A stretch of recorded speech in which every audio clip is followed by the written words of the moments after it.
Hallo und herzlich willkommen. Einen schönen guten Abend zu unserem 17. Online-Tasting mit Zanzarelli.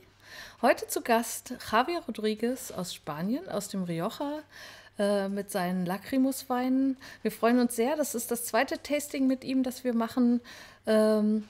Und ja, willkommen, Javier. Hello. Hello. Thank you. Yeah. Nice to see you. Okay. Wonderful. Nice evening. So thanks for making the second tasting with us. We are very happy to have you. And It's a pleasure for me. And ich werde immer zwischendurch übersetzen für alle, die neu dabei sind. Ich übersetze immer die ganzen Sachen zwischendurch auf Deutsch, erkläre zwischendurch ein paar Sachen und alle, die noch nicht dabei waren, wir haben den Chat, da könnt ihr Fragen stellen.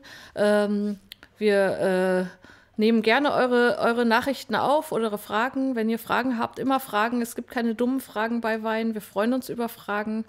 Und ansonsten wünsche ich uns natürlich ein schönes Tasting zusammen. We just said we will start with the first wine right away and then talk a little bit about your winery. Yeah. So, Okay. Yeah. we put into the glass the Tempranillo Blanco. Yes. Okay. Everyone knows Rioja, Yes. but I'm going to explain you the Rioja area, the different options you can find in Rioja to go later to this wine. You can see Rioja is in the north of Spain, and it's just in the middle of the Atlantic area and the continental part. But then the influence is mainly Atlantic and continental, but the river crossing the area, crossing La Rioja, start in the Atlantic area and finish in the Mediterranean Sea. Then we can get Mediterranean influence through the river when the wind is coming from the east. Then we have the three different climates: continental, Atlantic and Mediterranean. Okay, also das Rioja hat alle Arten von Klima, sowohl atlantisch als auch mediterran, als auch kontinental. Einfach weil das so gelegen ist, dass da der große Fluss, what's the name of the river again? The Tejo. The river is Ebro. Ebro, not Ebro. Tejo is Portugal. Yeah. Yes. The river is Ebro, and der bringt quasi sogar die mediterranen Einflüsse mit rein. Der Wind kommt oft von Osten und bringt den atlantischen Einfluss rein. Also es gibt alle Arten von Einflüssen, die auf das Rioja einwirken. Und ich sollte gleich noch erklären, ihr habt noch das alte Etikett, wenn ihr diese Flasche habt, dass ihr euch nicht wundert, das ist dann schon das Neue, wo der Dinosaurier drauf ist. Das sollte ich noch schnell erklären. I just explained that we have the old label. The label, yeah. But Okay. that's not, das ist kein Problem, also that's no problem. Yeah. No, we modified the label. I explain you the reason, because when I speak about the area, then Rioja is divided in two big areas: Rioja Oriental and Rioja Occidental. The Occidental is more Atlantic. The Oriental is more Mediterranean. Then it's a valley. Then we have close from the river in the middle, crossing just in the middle is the lower altitude, and we have mountains to the north and to the south. And to the south we have the mountains with more altitude. Okay. Okay. Then you translate. Yes. Yes. Also es gibt die Occidental und die orientale Einfluss, und der eine hat eher mit dem Atlantik zu tun und der andere mehr mit dem Mediterran. Und gleichzeitig ist das Rioja noch abgeteilt nach Norden und nach Süden mit Bergen. Und dadurch sind die Einflüsse halt so ein bisschen entgegenwirkend. I hope I translated that well. I think I got a little bit confused with which is which influence. So Oriental is Atlantic, yes. right? Oriental is to the east, then is Mediterranean. Oriental is Mediterranean. Yes. Occidental is to the west and is Atlantic, okay. to the Atlantic Sea. Okay. Yes. Then, in our case, we are mainly in the Mediterranean area, but we have vineyards in the Mediterranean part and the Atlantic part. Okay. Then, even this Mediterranean part is on the top of the mountains and is in the small valley perpendicular to the big river. It's another river going to the center, to the south. Okay, you can see the Ebro River. Okay, and the Ebro River, we have one river in the direction to the Duero River, and then we have continental influence. Then in my vineyards, we have Mediterranean influence, continental influence, okay, and high altitude. High altitude is very important to get freshness and to get fresh fruit. Okay, also man sieht hier die ganzen Einflüsse nochmal. Die Nummer 5 auf dem Plan ist da, wo das Rioja ist, und man hat den Einfluss sowohl vom Duero River als auch vom Ebro River, und das macht halt, und dann gibt es noch die Altitude, also die Höhe, wie hoch der Weinberg liegt, was einen großen Einfluss an die Frische macht, damit man das schon mal so ein bisschen in der Übersicht sieht. Ich denke, diese Karte zeigt sehr schön, wie die Einflüsse funktionieren. I think this map is really great, because you can better see the influences on the map. Yes. But you can see in this map, the Ebro River is starting in the Atlantic area, you see, to the occidental part, but finish in the Mediterranean Sea. Then, when the wind is coming from Mediterranean, push the wind to the Rioja, is the number 5. Then, this is the reason the Mediterranean part get more influence Mediterranean than other areas in the north of Spain. Is the logical and the natural river way. This is the reason Rioja is real different than Ribera del Duero, for example, because Ribera del Duero is pure Atlantic continental. Rioja includes the Mediterranean part to get softer tannins and complex aromas. Yeah, very nice to see. Okay. Okay. Then concerning the vineyards and the reason of the dinosaurs, and now we are going to explain why we changed the label. Famous area, because in this oriental part of Rioja, the mountains where we have the vineyards now, in the past, I speaking about 100 million of years, it was a big lake where there were mainly animals close from the lake, no? And then, of course, with the movements of the earth, the mountain go up and the water disappear. And then it's the reason we have the vineyards, plenty of rest, footprints of dinosaurs and rest of dinosaurs. And one of the animals we can found in this area was the Fisher dinosaurs. It was a special dinosaur with the two colors, red color and white color, and eating only fish. This is the reason of the Fisher dinosaur, and is the dinosaur you can see in the new label. And now and it's one of the dinosaurs you can find only in this part of Spain, and we are using for the label.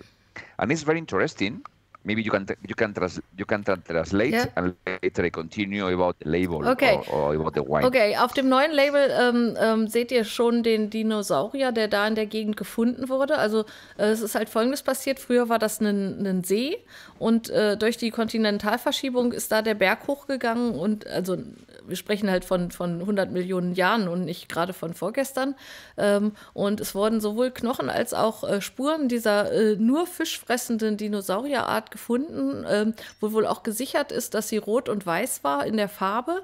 Und da das halt genau da ist, wo dieser Weinberg jetzt ist, also auf der Höhe, haben sie jetzt das neue Label gemacht mit dem Dinosaurier drauf. Also die ganze Lacrimus-Reihe hat so nach und nach Dinosaurier auf die Labels gekriegt, sollte ich noch dazu erklären.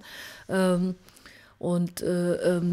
haben halt im Moment noch das alte Label, wird demnächst geändert, aber wir hatten die neue Ware noch nicht, deswegen mussten wir erstmal die alten noch benutzen. So, back to the story of the dinosaurs. Okay. Then we're using the dinosaurs for the labels because this area is very famous and you can find a lot of elements around of the dinosaurs in every village. Even we have a special thematic park about the dinosaurs. Mm-hmm. Even, for example, the main village in the city hall, you can see a special watch, like a cuckoo, okay? Mm-hmm. Watch cuckoo, and the cuckoo is not a bird; it's a dinosaurs with when there is the 12, and is coming a dinosaur, and you can see when a lot of people go to the village to see this cuckoo. This is the thematic part of the thematic park, and you can see. You can go around around the vineyards, around the mountain behind the vineyards, mm-hmm. and you can see natural sites, dinosaurs, to recognize which kind of animals were in the area, and even you can see footprints of everyone very easy. Yeah. But the funny thing is, we have the same. We have also a dinosaur exhibition in Hannover right now, and we have the same dinosaur. But I think yours is bigger than ours. Yes, yeah. Because they have at the museum they have the big dinosaur now. But I think yours a little bit bigger. Maybe the Spanish ones are a little bit bigger than the German ones. Maybe it's different species. And then coming back to these Fisher dinosaurs, the reason to use the Fisher dinosaur in this label, remember, is the Fisher dinosaur because it's fantastic for white. White is mainly for fish, mainly, okay? But mainly. Then second is these dinosaurs. The science say was a dinosaur with two colors, mm-hmm. red and white color in the same dinosaurs. Mm-hmm. And it's interesting that because this grape, Tempranillo Blanco, is not an original grape long time ago. It's a natural mutation from the Tempranillo Red. It's not Blanc de Noir. No, it's the real grape. Mm-hmm. It's 30 years ago, one grower found one grape white into the red Tempranillo vine. Mm-hmm. Then the university started investigation and detected it was a natural mutation and made a clone from the pips or the seeds mm-hmm. to produce the plants. And now, 30 years later, is the one of the new grapes, new varieties. Then it's interesting because the Fisher dinosaurs was red and white, and all white, the grape was red and now is white. Mm-hmm. Then it's a natural mutation. This is the reason we use this animal on these dinosaurs on the label. Okay, let me explain that quickly. So it's a nice story. Yes. Also dieser Dinosaurier hat halt zwei Farben, rot und weiß. Und die Traube, der Tempranillo Blanco, den ihr hoffentlich alle schon im Glas habt und auch schon mal ein bisschen geschnuppert habt, hat halt auch beide Elemente drin, weil es ist eine rote Traube, der Tempranillo, der durch eine Mutation weiß geworden ist und diese Klone wurden dann weiter eingepflanzt und vervielfältigt vor 30 Jahren und das ist halt zu einer neuen Rebsorte geworden und auch anerkannt worden als Rebsorte, durch eine Mutation entstanden und war halt auch eine rote Rebsorte und ist jetzt eine weiße Rebsorte, trägt also auch beide Sachen in sich, was halt sehr schön ist. Und das ist halt auf dem Label reflektiert. Und ein anderer Gedanke, den sie bei dem Label hatten, weil es halt ein Fischdinosaurier ist, der nur Fisch gegessen hat, dass Weißwein halt auch gut zu Fisch passt, so als kleine Seitennote noch. So. Okay. Then release a small production of this grape in Rioja. Now there are only 6 wineries in total Rioja producing this grape. The plant, look, is the leaves and the branch is very close than Tempranillo red, but the white is the grape. The tasting, the tasting of the grape and the tasting of the wine. It's totally different than the original grapes from Rioja. I want to remember which grapes you can find in Rioja. The more popular is Viura. Viura or Macabeo is another name for Viura. And this is a grape very flat in aromas, with a very good behavior for aging in barrel, or even to round the red wines where the red wine is very tannic. For example, it was very used together with the red grapes in the one part of Rioja, very famous to produce carbonic maceration, like Beaujolais. Then they use this kind of grape, Viura Macabeo is the same grape, to reduce the tannin and the bitter tasting. Okay. Another white grape you can find in Rioja is Garnacha white, like in Catalonia. And you can find another local grape is Maturana Blanca. Maturana. But the main grapes are Viura and Garnacha Blanca. But they are totally different style than Tempranillo white. And now I explain the reason.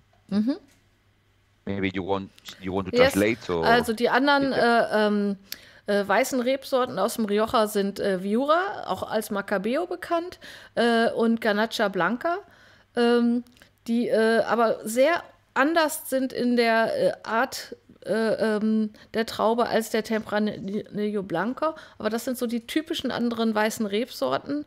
And you mentioned the other one, Mattarello Blanca? Maturana. Oh, Maturana Blanca. Das ist auch noch eine autochthone Rebsorte aus dem Rioja. Einfach die erstmal einzuführen und jetzt erklärt er, warum das anders ist als der Tempranillo Blanca. But the Tempranillo tasting, curiously, is totally different than Viura or Garnacha Blanca. Viura and Garnacha Blanca are from the family of the aldehydric aromas, more like flowers, white fruit, in this direction. Okay, and Tempranillo Blanco is more thiolic, like passion fruit, lychees, herbs, like Sauvignon Blanco Verdejo. Okay. I see. I was just thinking it through. Yeah, okay. Also Verdejo und Viura und jetzt habe ich den Garnacha Blanca. Sorry, I just lost my trail. Are more flowery, also sind mehr blumige Rebsorten, und der Tempranillo Blanca ist halt von einer ganz anderen Pflanzenfamilie. Das ist eher so Richtung Litchi and what was the other? Peach, Passion fruit, tropical. Also eher tropische Aromen. Und da unterscheiden die sich halt sehr stark. Then even this kind of grape needs altitude. Also the plant needs altitude to get freshness style, and needs stone soil, stone or sandy. They plant this grape in areas with more clay or low altitude, is very flat. Then this reason is a very nice grape, but you need to plant in the mountain. Ah, also das ist eine Rebsorte, die braucht die Höhe und sie braucht die steinige Erde, damit sie sich so entwickelt, dass sie diese Aromen entwickelt. Und da bietet sich das Rioja und die Höhe an, die sie da in dem Weinberg haben. Then now we see the wine. Even we see the color keep very clean, very green.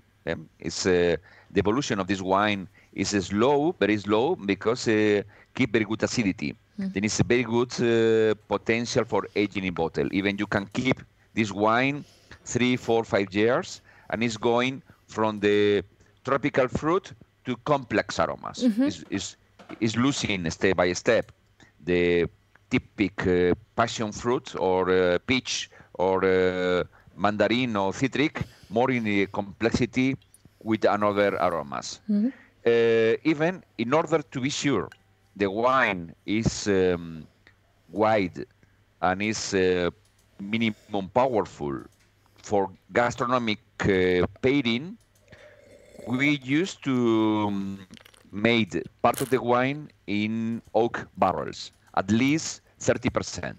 Then 30% is fermented in a French oak barrel, and 70% is fermenting in a stainless steel tank. Okay, also 30% sind im französischen Eichenfässern und 70% im Stahltank vergoren.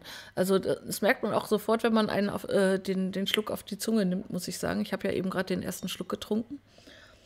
Und das sind die Aromen so von Passionsfrucht und exotische Aromen, und die werden immer komplexer, weil der Wein kann sehr gut in der Flasche für 3 bis 5 Jahre reifen und verliert nichts, sondern wird immer komplexer, was sehr schön ist für einen Weißwein. Und da hilft natürlich auch das Holzfass. Then in aromas, we can find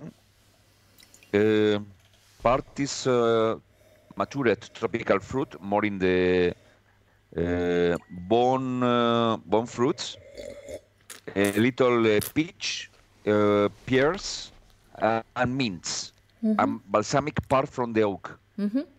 It's like eucalypt and in direction.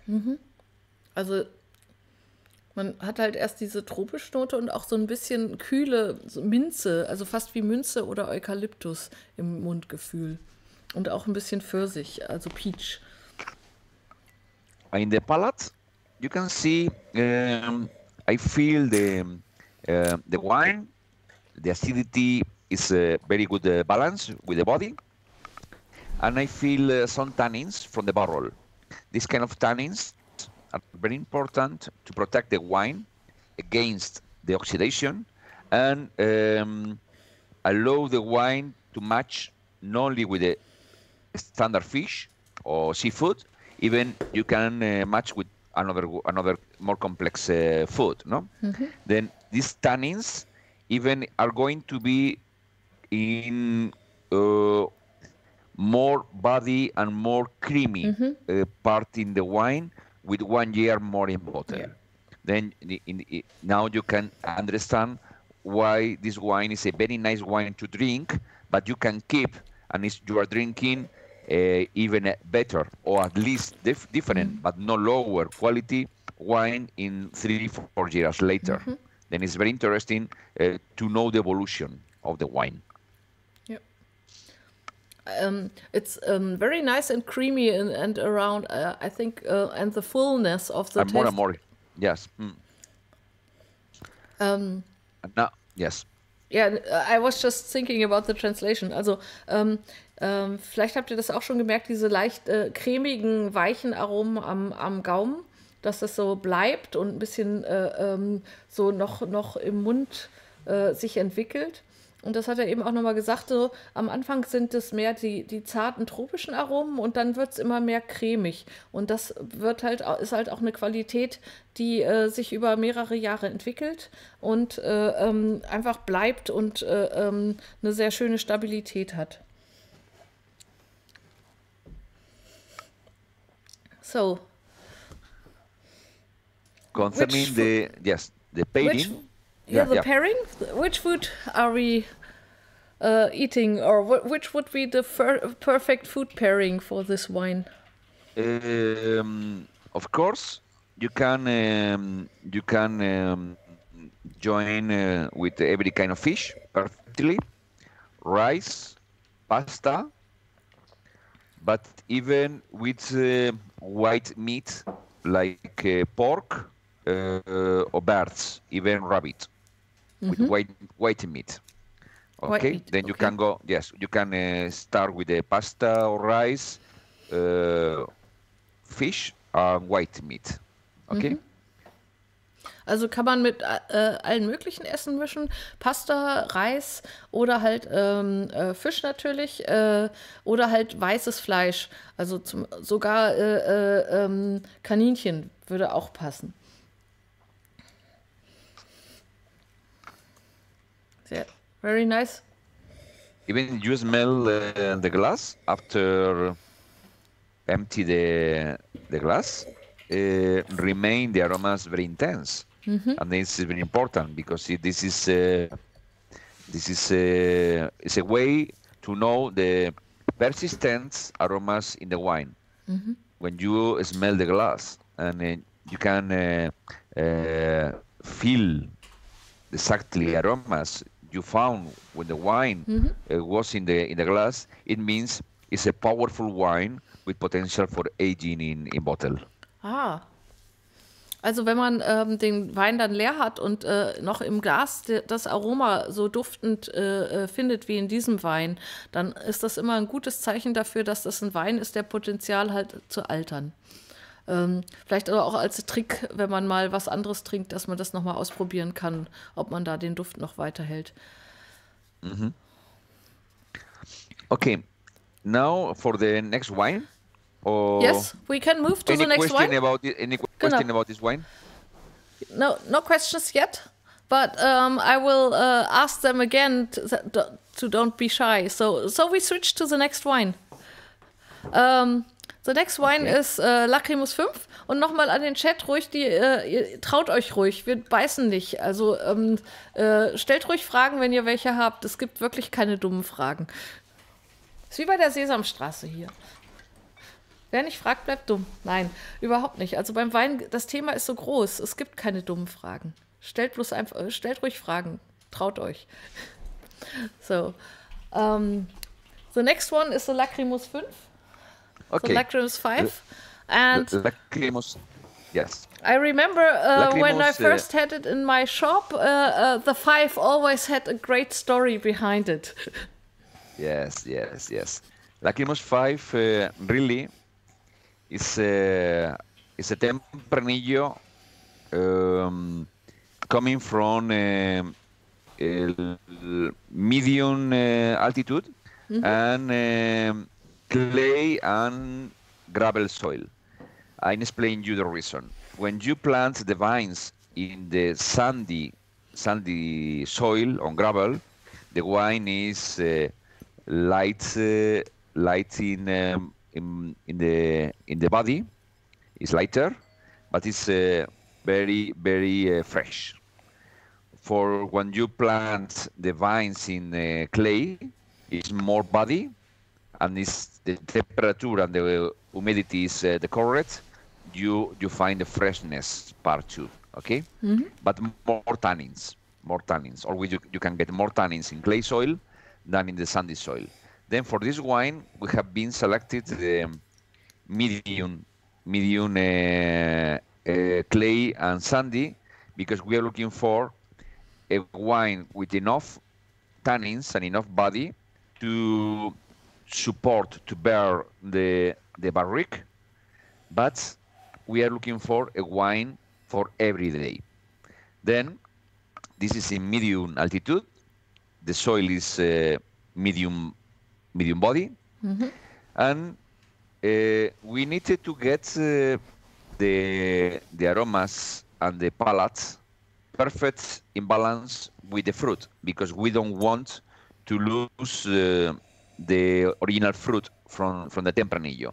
Tempranillo in Rioja is famous because it's lovely, it's powerful, black and some red fruits, licorice. Then I need to respect this part of the grape, but in another way, I need to round the tannins, and I want to increase the complexity. And in Rioja, to increase the complexity, we use always the oak barrels to complete the quality of the grape. And maybe you can translate until now, and later I explain special barrels and special Perfekt, process. ja. Also Tempranillo ist eine Traube, die halt schön rund und fruchtig ist, und sie braucht diese Mediumhöhe, um die Frucht noch gut zu entwickeln, und sie braucht aber auch ein bisschen das Holz, um die Komplexität zu haben. Das hat er hier beides versucht. Auch die Erde macht ihren Teil, also in dem Fall darf die nicht zu schwer sein, also nicht zu viel Sand, aber auch nicht zu viel Lehm, damit da so eine gute Balance ist, um alle positiven Eigenschaften des Tempranillo rauszubringen. Concerning the oak barrels, yes. And I'm going to explain what kind of barrels is possible to use in Rioja. You know, there are French and American oak, okay? French oak, American oak. And the size used to be 225 liters, but it's possible 300 liters, 500 liters, or 600 liters, okay? Okay. In Rioja, you can use all of them, but the official barrel is only 225 liters. And it's possible American or French. Okay. Then, for this wine, we use American oak for two reasons. First, we want to offer the easier aromas. In American oak is easier to understand. Is coconut, vanilla, and chocolate. Okay. French is more complex aromas. It's vanilla, but more in the pastry. It's more the oak is more elegant, and you can find balsamic and mocha, toffee. Okay. Then for first we use American oak for the reason. Second is because the price. We are producing a wine for daily, 24 hours, 7 days. Yes. Okay.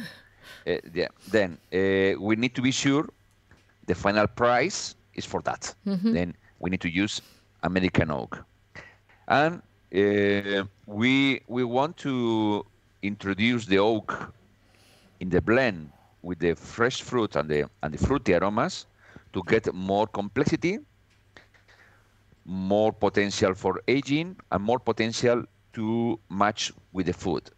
Okay, and remember, we are Rioja, we are Spanish, and the oak is part of our style, more or less. Okay, but we don't want to destroy the fruit. Then we use only 5 months in barrel. This is the reason of the 5 on the label. Okay. But we use special oak barrels. We use oak barrels with incisions inside. Okay, it's scratching inside. Yes. To get 75% more contact than in a standard oak barrel. Then in 5 months, we get the aromas like 8 or 9 months in barrel, but not the tannins, because the wine in 5 months is not crushing the toasted part. Then we are in the toasted part is the free of tannins, but with more contact. Then we get more aromas, but lower tannins than we expect for the aromas. And you're using the 225 Liter Barrel for that? Yes. Okay. Yes. Also nochmal zum Erklären. Es gibt im Rioja bestimmte Fässer, die zugelassen sind. Das sind die 205, also das typische Barrique-Fass sind 225 Liter, aber es sind auch 300, 500 und 600 Liter zugelassen. In dem Fall hier benutzt er aber die Barriques mit 225 Liter und er benutzt ausschließlich amerikanische Fässer, weil die machen eher so Kokosnuss, Vanille, Schokoladenaromen, während die französischen ein bisschen komplexer sind und andere Sachen, also andere Aromen mit reinbringen, die mit der Fruchtigkeit des Tempranillo andere Sachen machen würden, als die er haben möchte für diesen fruchtigen Wein. Und das andere, was er macht mit diesen 225 Liter Barriques, ist, er fräst da Rillen rein und hat damit 75% mehr Kontaktfläche, die der Wein hat. Und da passiert dann Folgendes, dass er zwar die fruchtigen Aromen immer noch unterstützt und die Barrique-Aromen kommen da rein, also die Vanille und die Schokolade und die Kokosnuss, aber die Tannine, die würden erst quasi in den Wein kommen, wenn es länger als 5 Monate drin ist, weil der Wein ist halt tatsächlich nur 5 Monate auf dem Barrique. Deswegen die große rote 5, weil es genau das macht in der Balance vom Geschmack, dass der Wein braucht, um genau dieses Aroma zu machen, weil es ist ein Wein, der für jeden Tag ist. Er ist halt es ist halt die Einsteigerlinie mit. Und deswegen ist es halt ein Wein, der auch einen Preis haben soll, der für jeden Tag möglich ist. Und die französischen Fässer sind halt sehr, sehr viel teurer als die amerikanischen. Und deswegen ist das halt auch eine Entscheidung für die amerikanischen Fässer. Und das macht dann halt das Aroma aus. So. Good. Okay, now concerning the tasting, we can see is a medium color, medium high color. We don't need to get too much maceration because we are looking for the fruit and medium body, okay?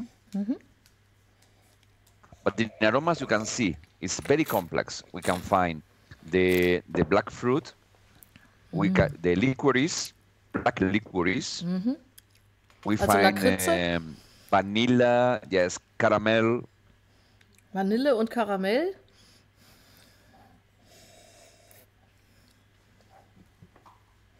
Really, in the total, is like a sweet aromas, no? In this kind, is black fruit, mature fruit, licorice, caramel, mocha, chocolate is in this area. And in the palate,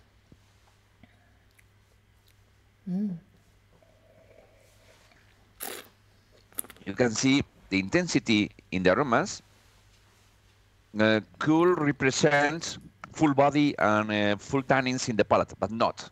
It's a very round, very creamy, fresh, and we can find again the vanilla and the chocolate in the palate, and the fruit but it's medium body and very soft in tannins. It's very creamy, and of course you can feel some short tannins because we are speaking about young wine and it's Tempranillo, but very elegant part to be sure the wine is round and balanced. Also der Wein ist sehr rund und ausbalanciert und man schmeckt halt auch nicht nur in der Nase hat man diese Schokoladenaromen, sondern auch am Gaumen merkt man die Schokolade und diese Weichheit und die Eingebundenheit. Man hat halt auch ein bisschen Tannine, aber insgesamt ist es so ein ganz runder, weicher Vertreter und sehr angenehm. Es ist halt so Medium-Körper, also alles nicht so schwer. Und vielleicht gibt es ja auch eine Frage? Die Frage im Chat, also es ist bekannt, warum die verschiedenen französischen und amerikanischen Eichen unterschiedliche Aromen produzieren? Also an der Sprache kann es nicht liegen. Liegt es am Boden oder am Gestein, wo die wachsen? Ja, das sind zwei verschiedene Eichensorten und die amerikanische ist grobporiger. Deswegen macht sie andere Sachen mit dem Wein. Aber ich frage Javier auch nochmal, ob er die gleiche Meinung hat oder vielleicht hat er noch was dazu weiß noch mehr darüber. A question in the chat is both kinds of oaks, French and American, are oaks. But what's the real difference between them? What I know, it's like the American oak is more. I don't know the English word. Has bigger pores. Dense. It's less dense and. Than the French one. And the question was if it's known what the exact difference is, what makes the different tastes in the wine. Okay. The main reason is, first, the oak changes a lot depending on the forest, like the vines. If you plant Tempranillo in Rioja, it's totally different if you plant Tempranillo in Pfalz, okay? Yeah. Or in, okay?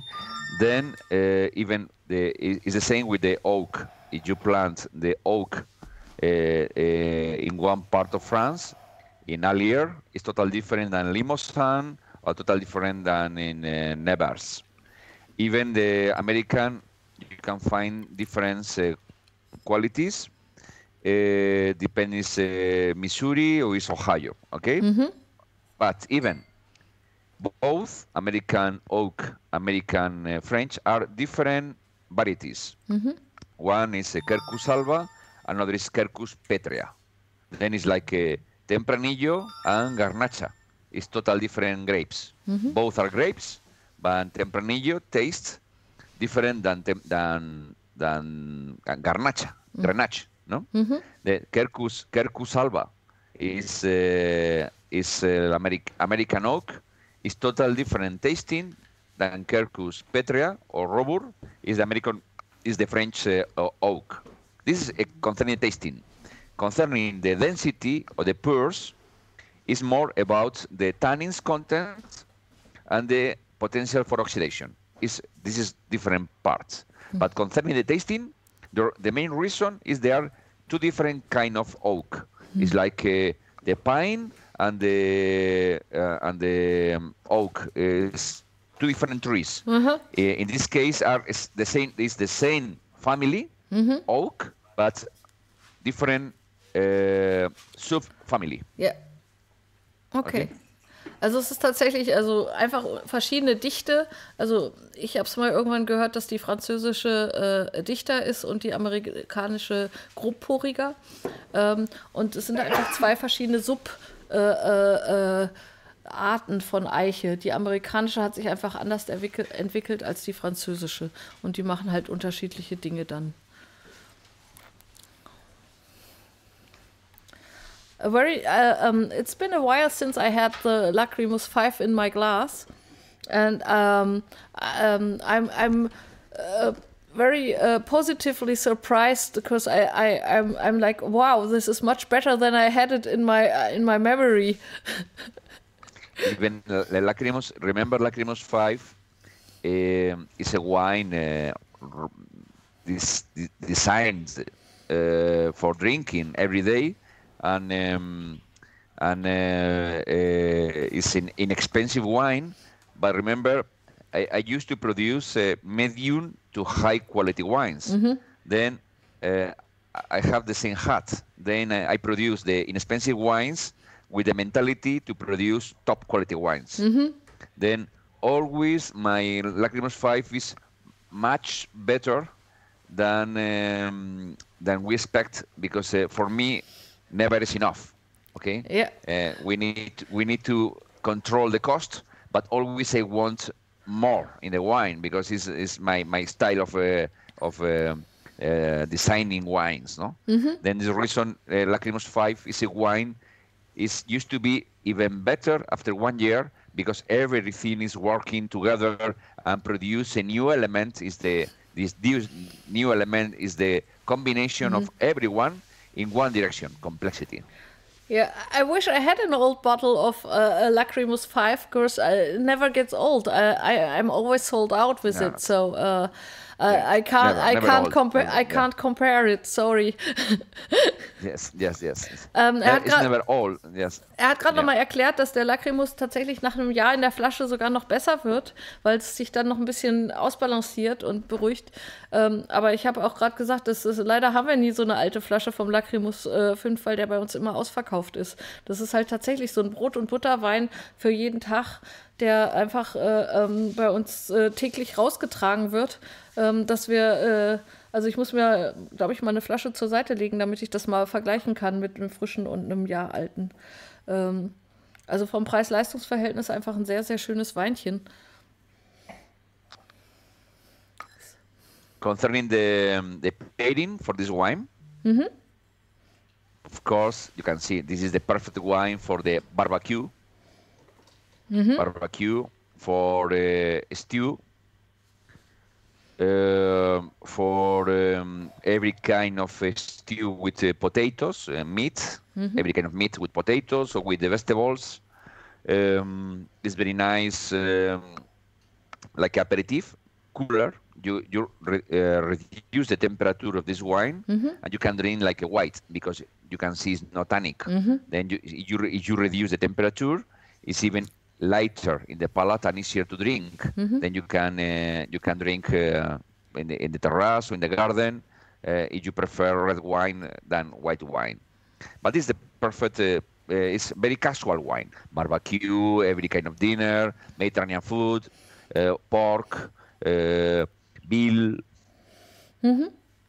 Also es ist ein Wein, der quasi sehr gut zum Grillen passt, aber auch als Aperitif. Also man kann ihn sogar leicht runterkühlen und quasi wie einen Weißen als Aperitif trinken. Wenn man gerade keine Lust auf Weißen hat, kühlt man einfach den Lacrimus 5 ein bisschen runter. Passt auch zu Kartoffelgerichten, also alles, was mit Kartoffeln zu tun hat, Eintöpfe, kann man einfach sehr vielseitig einsetzen. Aber ich denke, man kann auch einfach ein Glas so mal trinken. I just said, but you don't have to pair it with food. You can just drink a glass of it, like. Yes, and this wine is very dangerous because you start drinking the wine and you finish the bottle, and you are in your sofa and it's fantastic. But when you go up, okay, I think I drank one bottle. Yes. Ja, der Wein ist ein bisschen gefährlich, sagt er gerade, weil dann trinkt man so ein Glas und noch ein Glas und dann ist auf einmal die Flasche leer und dann versucht man aufzustehen und dann wird es ein bisschen gefährlich. I need help. Yes. Very nice. And what kind of dinosaur is on it, on the label?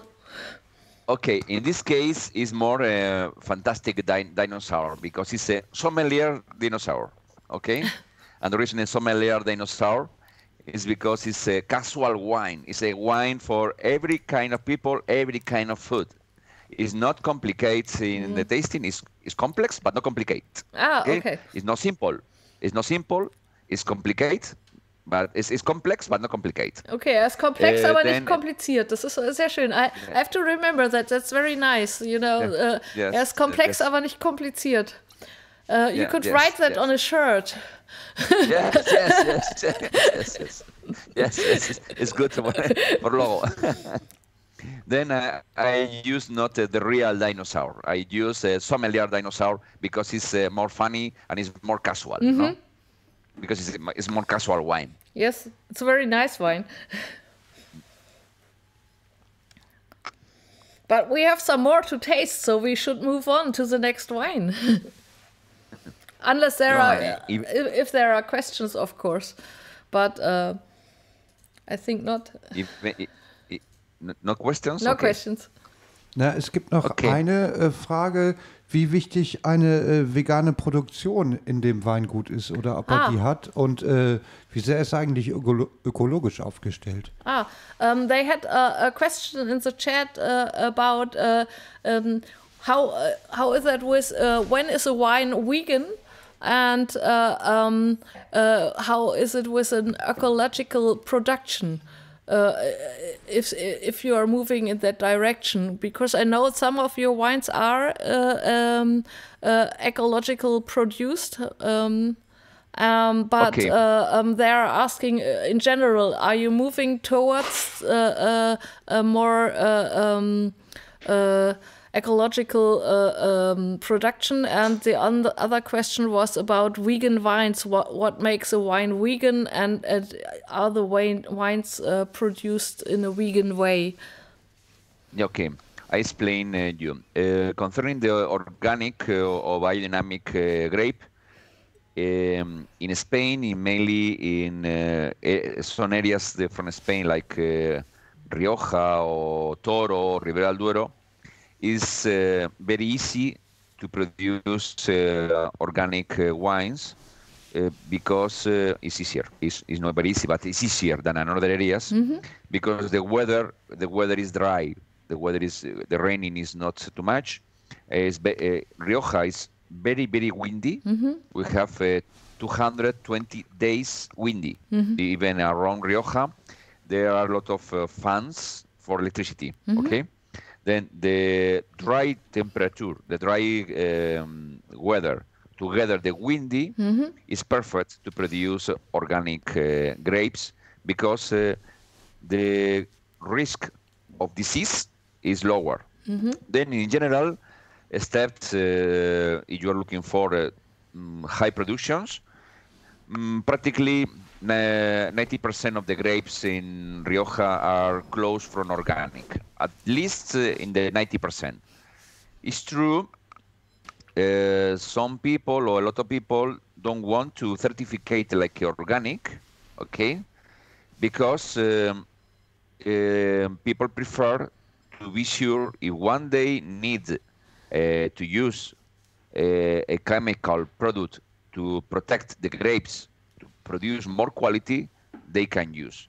But maybe 1 year every 3 years. But you can imagine 1 year is raining in August, and the qualities came in very nice, and the copper and the sulfur is not enough to protect the vines before the harvest. And then and this is organic. Maybe you need to make the harvest in advance. And the final quality is not you need or you expect. Then sometimes you need to use a more dramatic product to catch this and wait for the final maturation. Then to save the product. And then organic production no is directly proportional better quality. No, it's not a question about that. When we produce organic grapes, or in our case 90% is organic, it's because it's good for the planet and it's good for you healthy. But it's a question about it's better quality. No, it's mainly because it's better for the planet, better for the earth. Then all my grapes are 90% organic. Let me translate that. Also im Rioja sind 90% schon organisch, also bio angebaut, aber oft nicht zertifiziert, weil die Weinbauern sich die Möglichkeit offen halten wollen, zur Not ihre Ernte mit Chemie zu retten, damit sie überhaupt eine Ernte haben. Weil im biologischen Bereich sind Sulfite und Kupfer erlaubt, wobei Kupfer auch mehr und mehr umstritten ist, soweit ich das weiß. Aber manchmal reicht das nicht.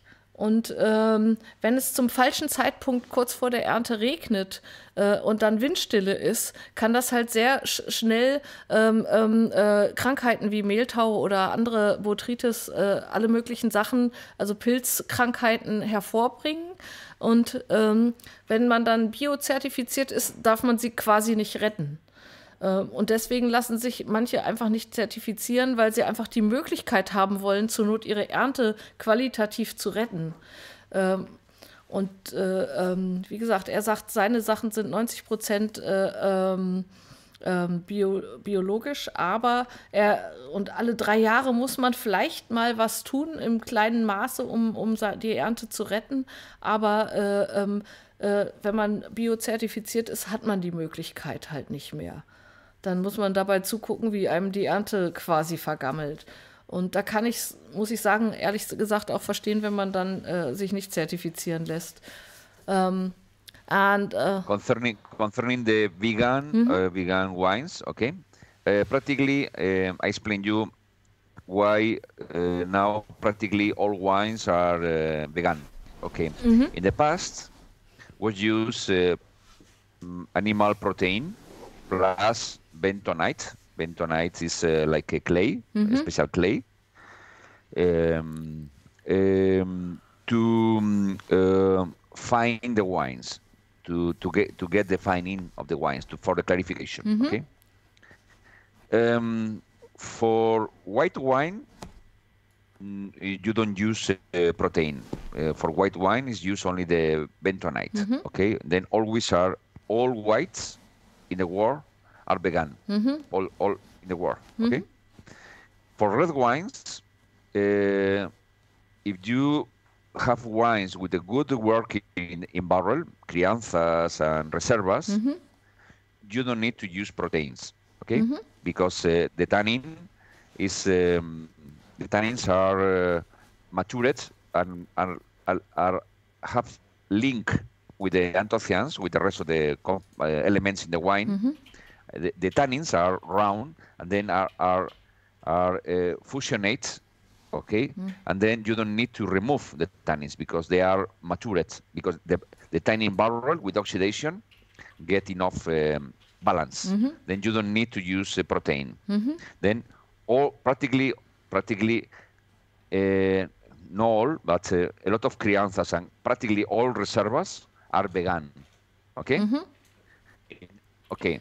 Concerning the rest of the wines, if you need to use protein to reduce the tannin content, okay, now practically 90% of the people is using vegetable protein from the potato or from the pea. And then practically, in my case, we use practically we don't use protein practically, except maybe in Lacrimus 5 or Lacrimus Rex, and we use protein from the pea, from the peas. Okay, then it's really all my wines are vegan. Okay. Also die ganzen Weine von ihm sind vegan. In der Vergangenheit hat man Proteine benutzt. Also meistens, when you said proteins, did you mean egg white mainly? Or because that's used for clearing in the past usually? Or is it other animal protein? No, protein is the protein is possible coming from the animals or from the plants. Yes. No, or from the plants. Now we use proteins from the plants. Yes, but in the past it was from animals also. Yes. Okay. In the past was used from the pork, from the protein from the gelatin, or from the bones, or from the blood, or even proteins from the fish. I see. From the bone of the fish, for example. Okay, also in der Vergangenheit wurden Fischgräten bzw. Gelatine benutzt und jetzt wird Erbsenprotein tatsächlich benutzt.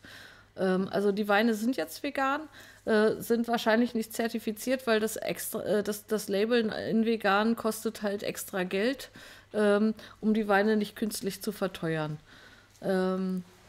Das weiß ich inzwischen, dass viele Weinmacher das nicht extra zertifizieren lassen, weil das einfach den Wein künstlich verteuert.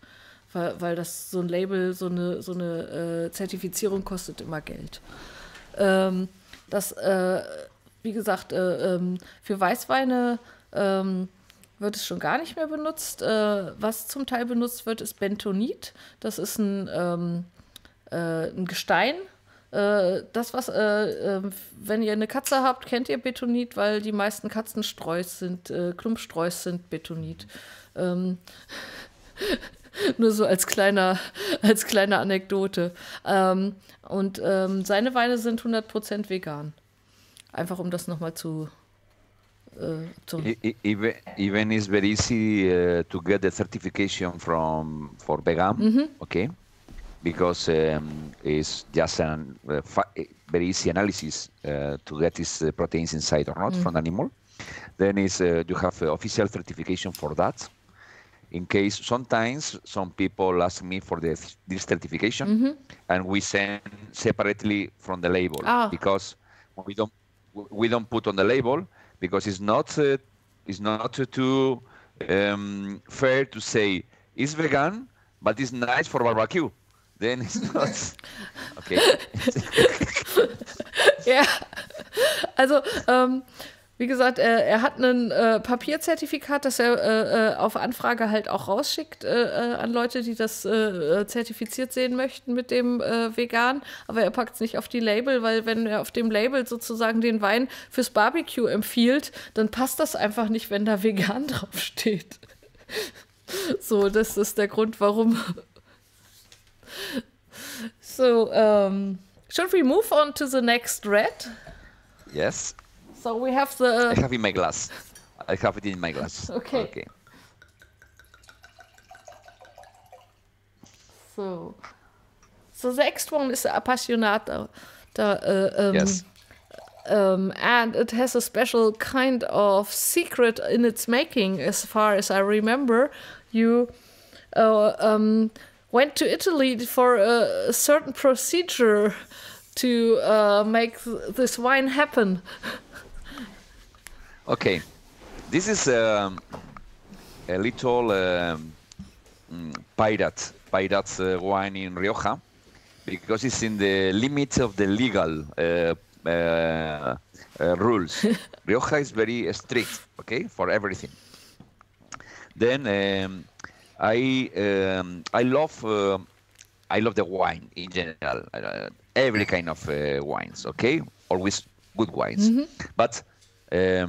I love the wines from Veneto because they are, I think, they are very complex, and I like the Primitivo, and I like every kind of wines, of course, not only Spanish wines. Then I wanted to produce in Spain a wine like you can find the Ripasso, Pasito, you can find in Italy. Then the idea is to get part of the grapes. Drying in the warehouse and to produce a second fermentation or fermentation together standard wine to get ripasso. Then I asked about that to the Rioja Board Council, and they told me, okay, you are a full guy, I understand you, but you never are going to produce that. It's not possible in Rioja, but we can change the rules. No. Rioja don't change the rules for one person, okay? No problem. Then I dancing in the limit of the legal, okay? and I think you like that, right? To dance a little. It's funny. It's funny because I get more passion for the wine then, okay? Because it's, when you are getting a little risk, but not dangerous, it's tasting better, no? Okay, and then we are in this limit. Then finally, this wine is Tempranillo and Graciano. Later, I will explain the different red grapes you can find in Rioja because we never explained that. And it's part of the grapes are matured in the vine, maybe. Good maturation, no over maturation, but good maturation. We produce one wine in tank, and parallel or separately, we over matured part of the grapes from another vine.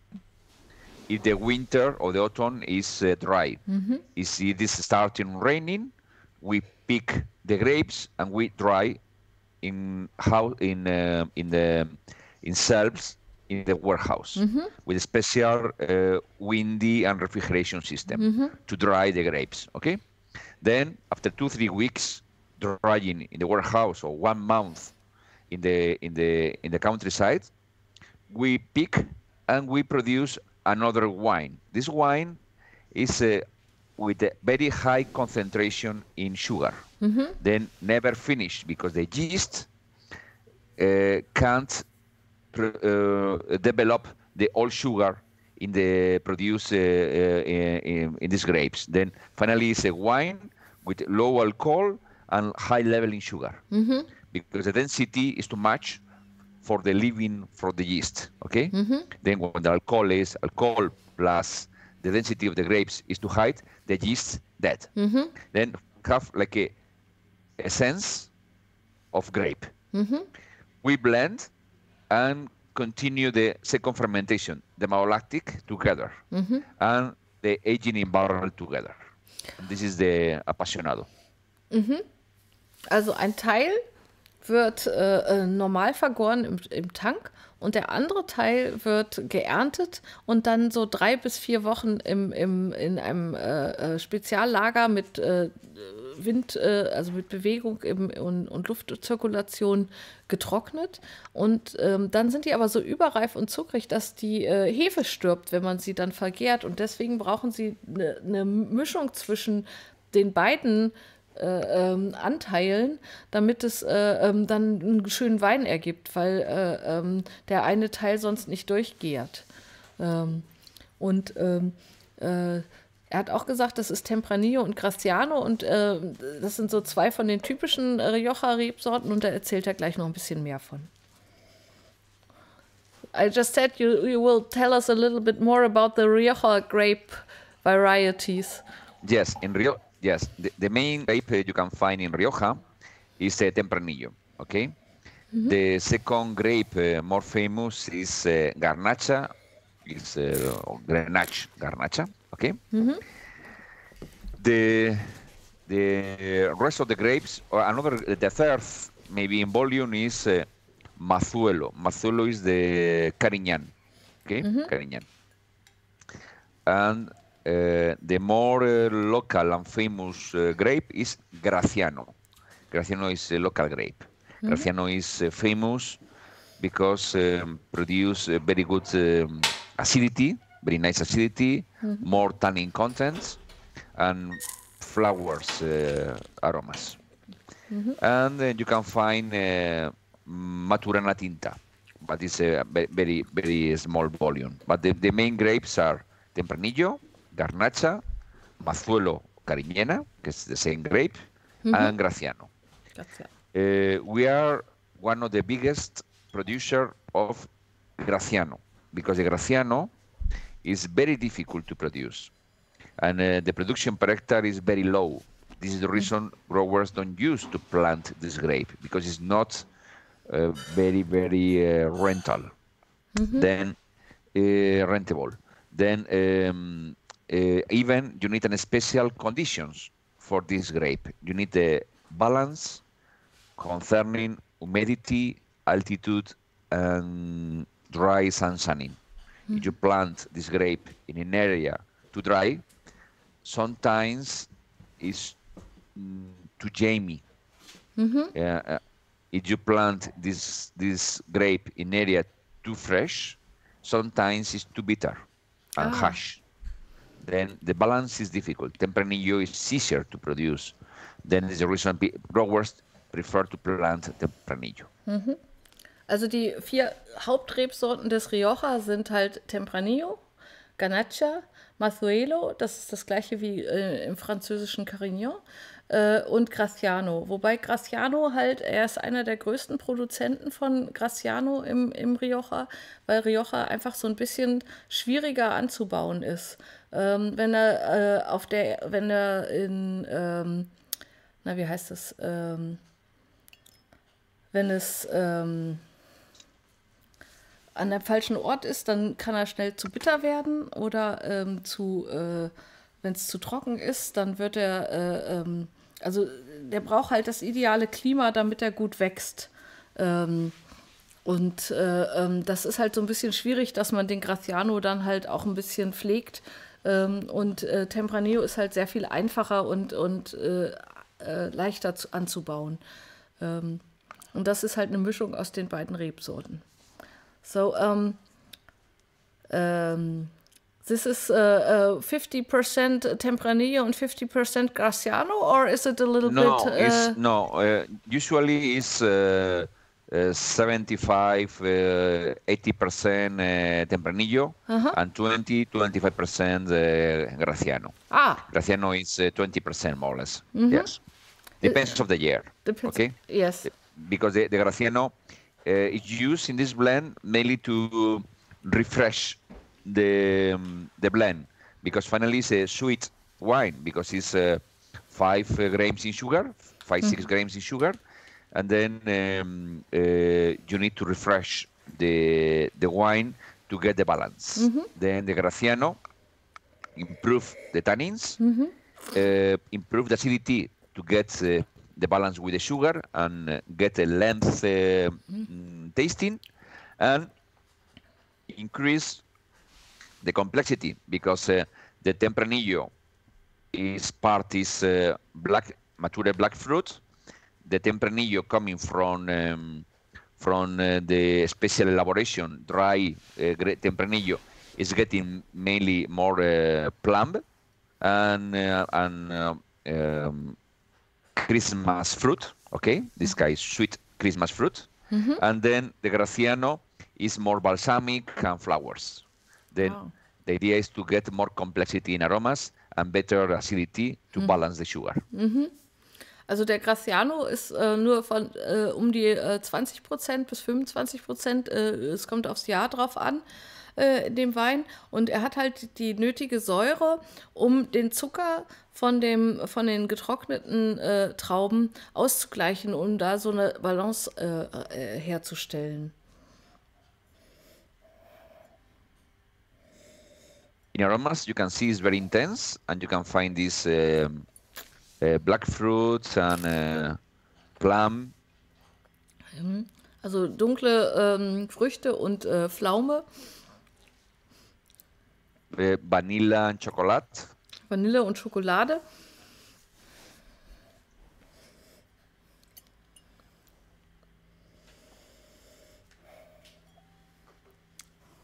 Yeah, very nice balance, I think. And yes, and the palate is very round. You can see the wine full the palate, because it's very creamy. Then full the palate. It's velvety, but you can see it's very creamy, and even we can feel the wine even in the high part of the mouth. The tongue is plenty of different tastings, because we can feel the acidity, we feel the minerality and the tannins in the center of the tongue. We feel the sugar in the entry of the tongue, and even at the end we can find this length lingering finish. Then it's very complex wine and very, very, very funny, because I recommend you try this wine at different temperature. Even you can start with this wine in every lunch or dinner, cool, around 14 in temperature, or 12, and it's like a aperitif. Later, when it's getting more temperature, it's perfect for the starters, and when it's getting more temperature, it's perfect for the main course, and when it's a little hot, it's perfect for the dessert, or cheese, or cake. Okay. Then the same wine change a lot depending of the temperature, because the different part of the process of working this wine is working more depending on the temperature. Also den Wein könnt ihr auch mal, weil er so schön komplex ist, gekühlt das Dinner anfangen, so 12 bis 14 Grad als Aperitif und für die Starter. Und im Laufe des Dinners wird der Wein halt wärmer, aber er passt dann zu jedem Gang. Also Starters und Hauptgang und auch sogar zum Nachtisch mit Käse oder Dessert würde der Wein trotzdem passen. Finde ich ein faszinierendes Konzept, müsste man mal ausprobieren. Yeah, nice concept to have one wine with every stage of the meal with different temperatures. Yes. Yes, because everyone wants to have one wine special for different moment during the lunch, but it's not possible at home sometimes, no? Then this is the kind of wine you can work modifying the temperature. You have different wines. Mm-hmm. Interesting.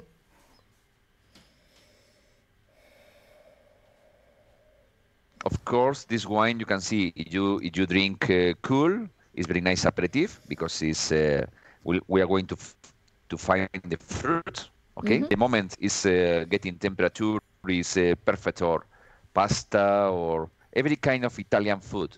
Okay, even later when it's a little warmer, it's perfect with the spicy food because this sweet part is balancing the spice food. Then in the palate together, but one compensates the sugar compensates the acidity or the spicy part. And when it's warmer, it's perfect with the cheesecake or chocolate cake or just cheese. Oh, ja, I can imagine. Also man kann ihn zum Beispiel als Nachtisch wäre Käsekuchen oder Schokoladenkuchen möglich, wenn er wärmer ist. Aber als Hauptgang funktioniert halt auch sehr würzige Nahrung. Also wenn man was sehr stark Gewürztes hat, dann kann dieser Zucker und die Säure da das gut ab, wenn da mehr Spiciness, also mehr Würzigkeit im Essen ist oder auch ein bisschen Schärfe. Very nice. Should we move on to the next one or are there questions in the chat? Es gibt zu dem Appassionata noch eine spezielle Frage. Also er ist kein lieblicher Wein, weil er hat nur 5 Gramm oder 6 Gramm Restzucker. Und als lieblicher Wein gilt er ab, ich glaube in Deutschland ab 35 Gramm Restzucker. Halbtrocken ab 15 Gramm Restzucker. Also ist noch weit von lieblich empfiehlt. Entfernt, wollte ich sagen. Also there was a question if it's counting as a sweet wine, but in Germany it's like you have to have 15 grams of residual sugar to be half dry or half sweet, and you have to have 35 grams of sugar to be sweet. So it's far away from sweet, even if it's sweeter than if it's sweeter than the usual Spanish red, because usually Spanish red wine is between 2 and 4 grams, I think. Yes. This is dry wine. But it's sweeter finish, sweeter feeling that we can find Lacrimus 5. Yes. Lacrimus 5 is only 2 grams in sugar, or 2 grams per 0.5. Then where you're speaking about 5 grams, for us is we speak about.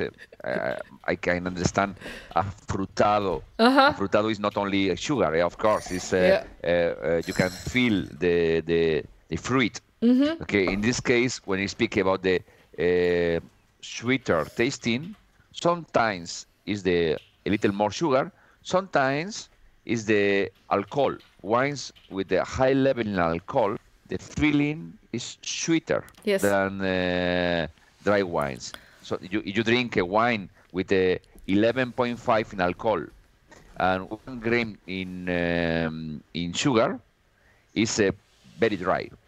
But if you drink a wine with 15 degrees in alcohol and 3 grams in sugar, it's sweeter because you have the sweet part of the sugar, 3 grams, and the sweet part from the alcohol.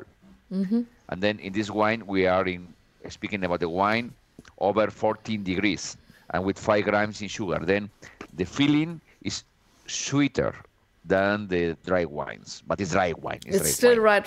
Also es ist immer noch ein trockener Wein, auch wenn er sich süßer anfühlt im Abgang. Das macht halt der höhere Alkohol und der Restzucker. Normalerweise in Spanien sind die meisten Rotweine zwischen 2 und 4 Gramm Restzucker. Der Lacrimus 5 zum Beispiel hat 2,5 Gramm Restzucker. Hier sind wir bei 5 Gramm. Das ist immer noch ein trockener Wein, aber durch den höheren Alkohol und die Machart wirkt er süßer im Abgang, als er ist.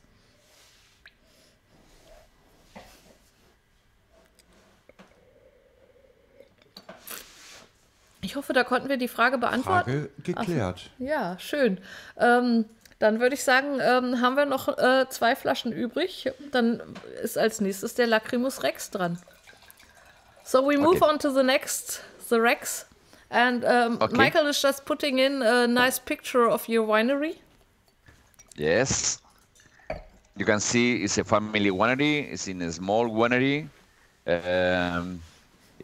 But we don't have a hotel inside, but we can invite everyone to have a nice barbecue and dinner with us, because we have a family restaurants inside, but not for everyone, only for our customers. Ah, that's nice to know. As soon as we can travel again, you know. Yes. Very soon, I hope so. You can see we are on the top of the mountain, and you can see now this is the top part of the mountain, and you can see the soil. The soil you can see is like the bottom of the river, because this part of the Rioja was a lake 100 million years ago. Then it's like the river or the lake was dry. Then the rest of the areas around this vineyard is more clay or less stone. But you can see here is very stony. And because with the color, you can see different color of the soil. You can see part with more clay, part with more chalky. Very nice.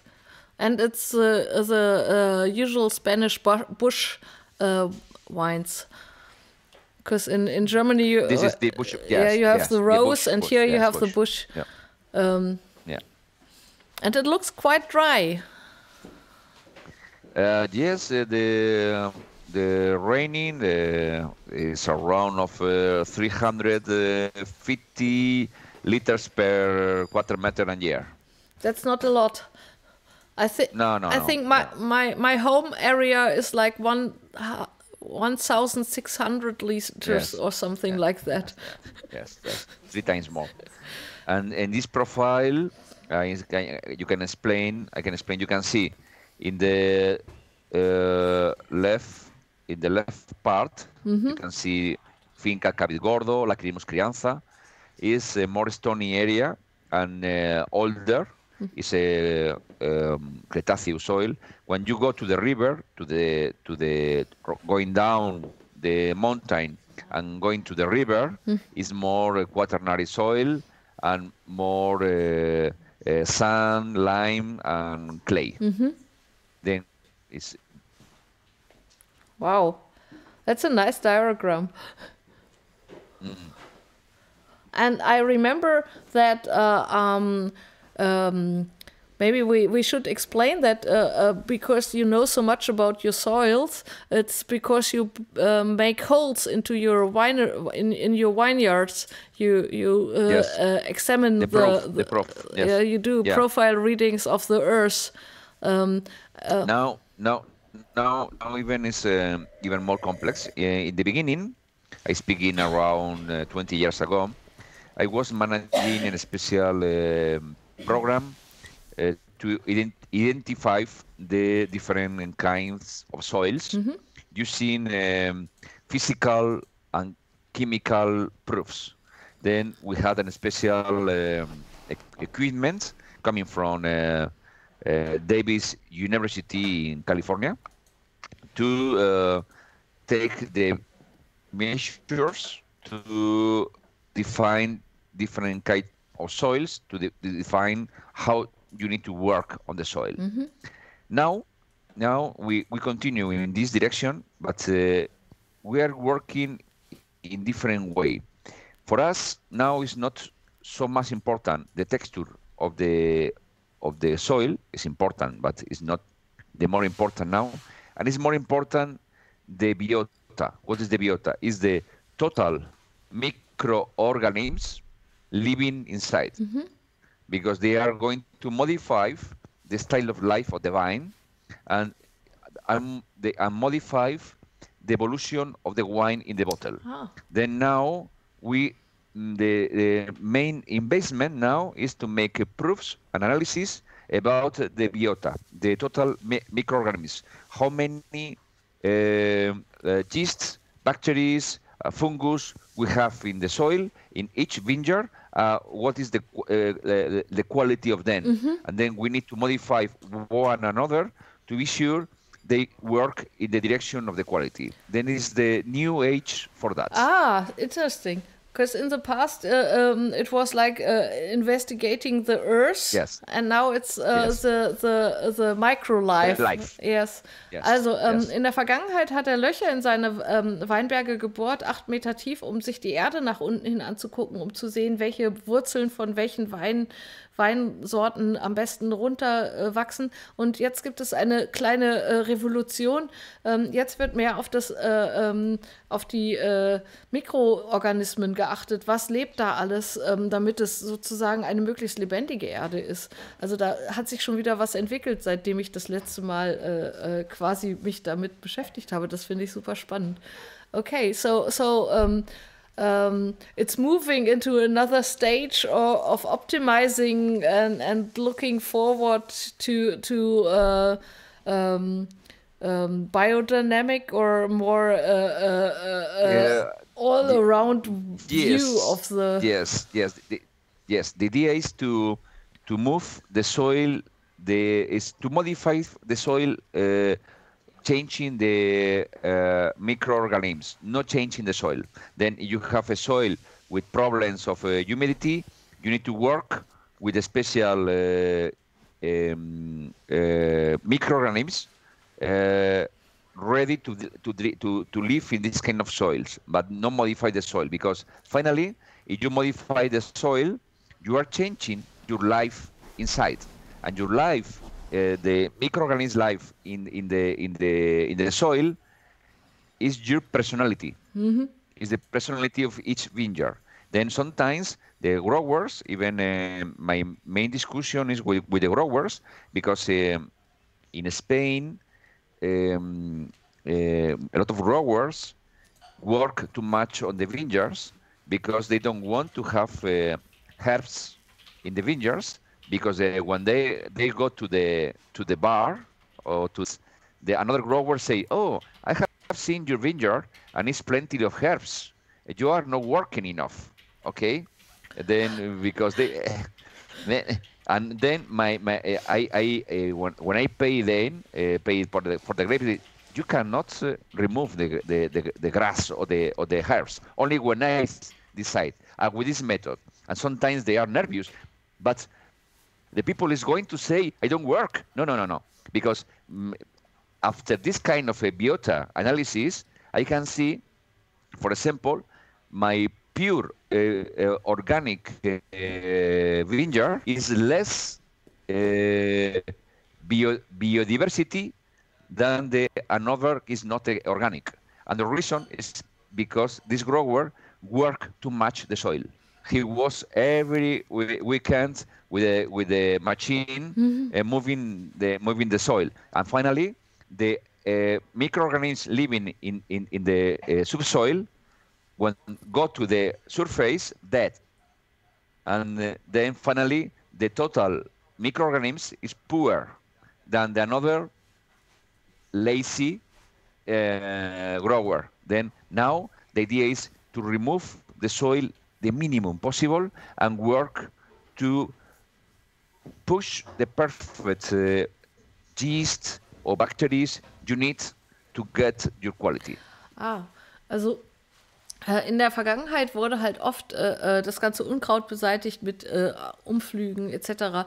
Und es hat sich ergeben, dass das wohl gar nicht so gut ist, dass dann die Balance gestört ist. Also, aber dass die Bauern, die das halt machen, wenn die sich dann mit ihren Kumpels treffen, sozusagen, du bist faul, du hast noch gar nichts in deinem Weingut getan und du hast noch gar nicht gearbeitet und mach doch mal wieder, dass das wieder gut aussieht. Eigentlich ist es genau das, was die Qualität ausmacht, wenn man es wachsen lässt, wenn sich das alles entwickeln kann, ohne dass die Erde dauernd von unten nach oben geholt wird und dann quasi in der Sonne ausdörrt, weil die obere Schicht beschädigt ist. Spannend, dass sich da was ändert. Also very interesting that something's changing there in the thinking of what's to be done. Yes. Yes. You need to modify the mentality of the growers, and sometimes you don't need to remove the grass or remove the plants or the herbs. You need to keep stable, and maybe after raining you can do something, but always protecting your biota, your elements inside. Mm-hmm. This is the new age or the new way to protect your. Now we're speaking about the quality, because it's not a question to be organic. Organic is very easy. It's a question to protocol. Mm-hmm. Now it's biodynamic, or at least biodiversity. Mm-hmm. Because biodynamic sometimes is too freaky, too extreme. Mm-hmm. Okay, because sometimes the quality is not the quality for everyone. But you need to protect your biodiversity in the soil to be sure your wine is more complex. Mhm. Also es hat was mit Biodiversität zu tun und dass der Wein komplexer werden kann, wenn man nicht immer, also da muss man fein abwägen zwischen Biodiversität und Biodynamik. Aber es ist ein super spannendes Thema und auch ein bisschen neu für mich, muss ich gestehen. Aber auf jeden Fall was, wo man noch mal tiefer reingucken muss, wie sich das entwickelt. It's a very interesting theme, because it's something new for me to go into that direction with complexity. And yes. Even next time I'm going to show you different maps of biota, different maps of soils for biodiversity. Special maps that you can see by bubbles, the different bacteria, yeast, fungus. Depending of this map, I have my soil, the year 1, the year 2, the year 3, and you can see the evolution of the soil, getting different evolution of the element, the microorganisms inside, managing the fertilization, managing the kind of fertilization, okay, and the working on the soil. Very good. It's a good way to move on. For another masterclass. This is for another masterclass. Yeah, that's definitively masterclass level now.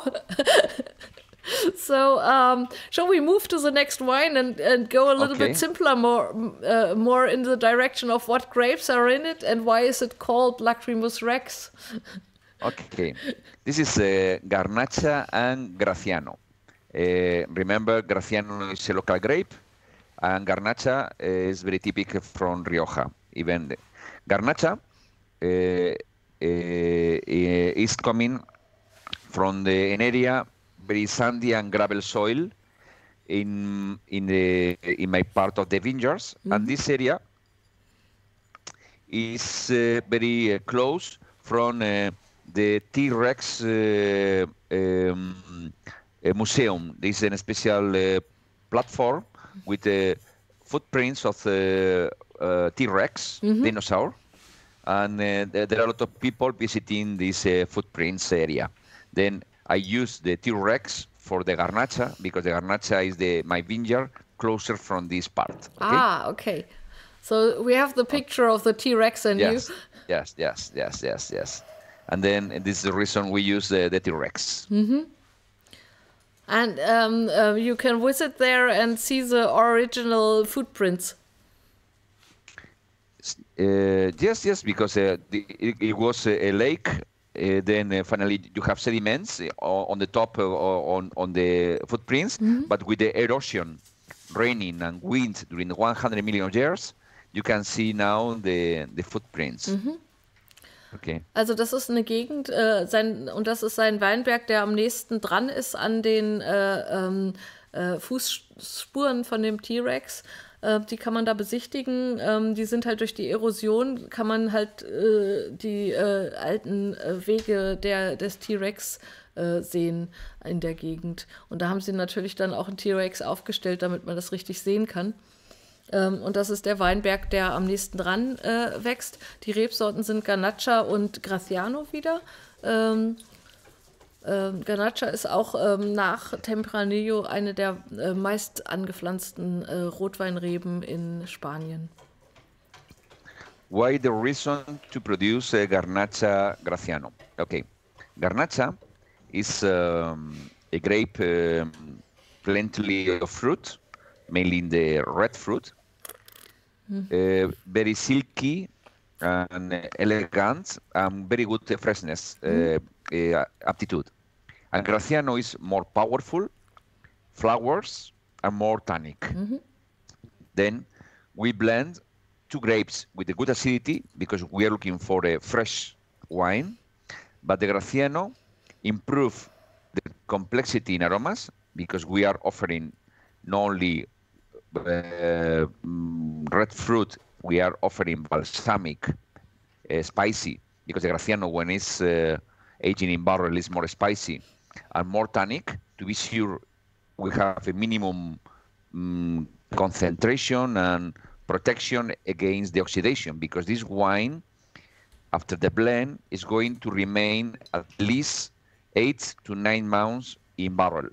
And now in this wine, we use big barrels of 500 liters to 600 liters. Okay? Okay, der Wein wird erst geblendet und dann, also zusammengepackt, also der Graciano und der Garnacha werden erst geblendet, also die Mischung gemacht, und dann kommt er in die 500 oder 600 Liter Fässer, je nachdem, welche gerade da sind für 9 Monate, um diese Komplexität dann auch zu erreichen.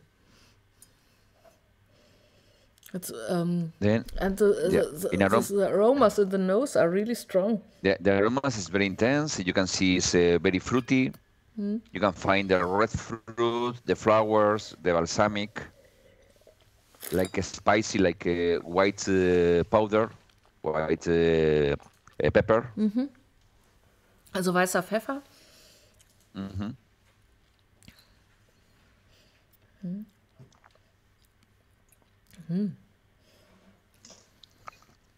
And in the palate, is fruity.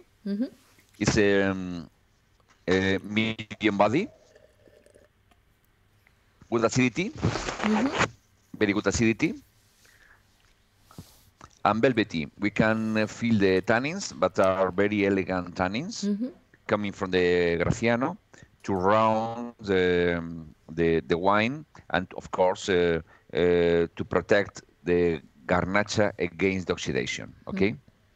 In this case, again, the Graciano is 20-25% in the blend. Okay. Garnacha is the main product. Okay. Yes. Also es ist wieder eine Mischung von 80-20, also 75-80% Garnacha und 25% Graciano. Es macht so eine sehr komplexe Tannine, die aber sehr seidig und cremig sind im Abgang. Very round and very smooth and still complex. Very smooth, fruity, and fresh. Then this wine is, I like this wine, of course, it's very easy to drink with a lot of, to join with a lot of food, because again, it's for starters, it's very nice. With sausage, it's very nice. With spicy food, it's very nice, because the balance, the style of wine is in the same level.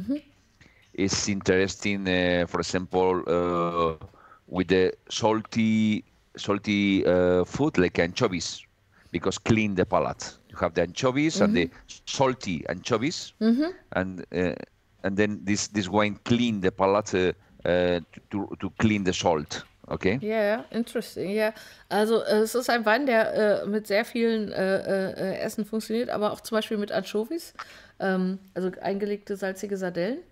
Und dieser Wein reinigt danach sozusagen den Gaumen. Der kann das aushalten. Das ist wirklich fast, also ich kann es mir sehr gut vorstellen, dass das sehr gut funktioniert, wenn man zum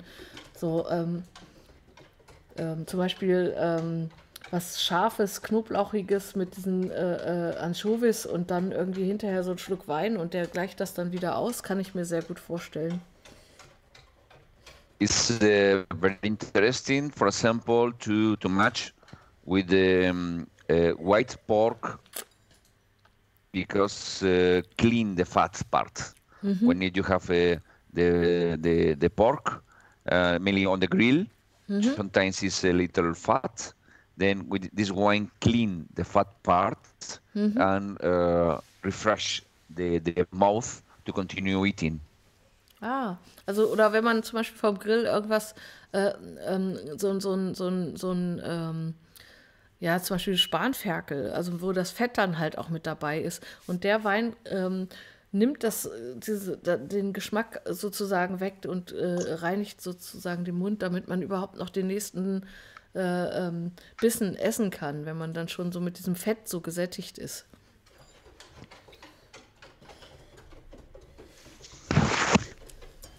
Very nice.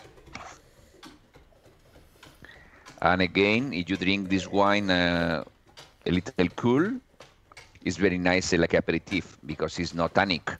Then it's fruity. Then it's very nice to drink even in the ice bucket, like aperitif in the terrace and the garden. Yeah, I can imagine. Very good. It's so sad that we only have one wine left to taste, you know. Yeah. Ich habe noch eine. We can start again. Ja. Ich habe noch eine Frage reinbekommen, ob er ausschließlich amerikanische Eiche benutzt oder ob es auch Fässer mit französischer gibt. There's a question in the chat if you only use American oak or if you have wines where you use the French oak as well. We use American oak only for the Lacrimus 5 only. Ah, only. Okay. Only. And for other and the wines rest we use French. Okay. For example, for this wine, Lacrimus Rex, we use French oak, but it's not new French oak, because the barrels have been used first to produce white fermenting in oak. You know, I produce very nice top quality wines in Rueda with Verdejo. Yes, I know. I use a new barrel every year. Then when I finish with the whites, more or less in March, okay, I move the barrels to Rioja for this wine and for Crianza. Ah, also er hat nur für den Lacrimus 5 die amerikanische Eiche und bei den anderen Weinen benutzt er auch die französische, zum Beispiel bei dem hier. Oder auch bei es gibt einen top-weißen Verdejo, den ich auch im Programm habe, der ist aber aus dem Rueda, den haben wir heute nicht im Programm. Der wäre dann was für ein drittes Tasting. I've just said the Verdejo that you were talking about that's in wood, which I also have in my shop, would be something for a third tasting at some point. Yes. Aber er benutzt halt auch französische Eicheln bei vielen anderen Weinen. Und bei dem Fall in dem Verdecho ist es so, dass die frischen Fässer werden erst für den Verdecho benutzt. Das ist dann im März vorbei. Dann werden die gereinigt und dann kommen die aus dem Rueda ins Rioja für die Rotweine. Also Erstbelegung mit Weißwein und danach Zweitbelegung mit Rotwein. Weil andersrum wäre doof, weil dann hätte man einen Rosé, den man nicht wollte. I just said it's a logical order to first do the white wine in the fresh oak, in the fresh barrel, and then move on to the Rioja for the reds, because if you would first use a red wine in the then you would have a rosé that's not intended. Like a surprise. No, that wouldn't work. Otherwise, it's a logical order for. Yes. Then another way could be a new product. Yes. Barrel rosé. Yeah. It's true. I produce rosé fermented in barrel. Okay. Top quality is the Rodríguez Sanzo rosé. Yes. And it's from Toro, and it's a powerful rosé, very nice, complex, mainly for wine lovers. And for this rosé, we use sometimes barrels coming from white, sometimes barrel coming from red, but it's rosé. Okay. And maybe before we move to the last red, we should mention the surprise bottle that we put into the boxes of the people, because we put your olive oil into small tasting samples, so people can try your olive oil from the Rioja area, from the Lacrimus line. And we should mention that because we didn't mention the bottle in the description of everything. It was a little surprise in the packages of the people that they had like the olive oil to taste. So maybe you want to say some words about the olive oil. Yes. This this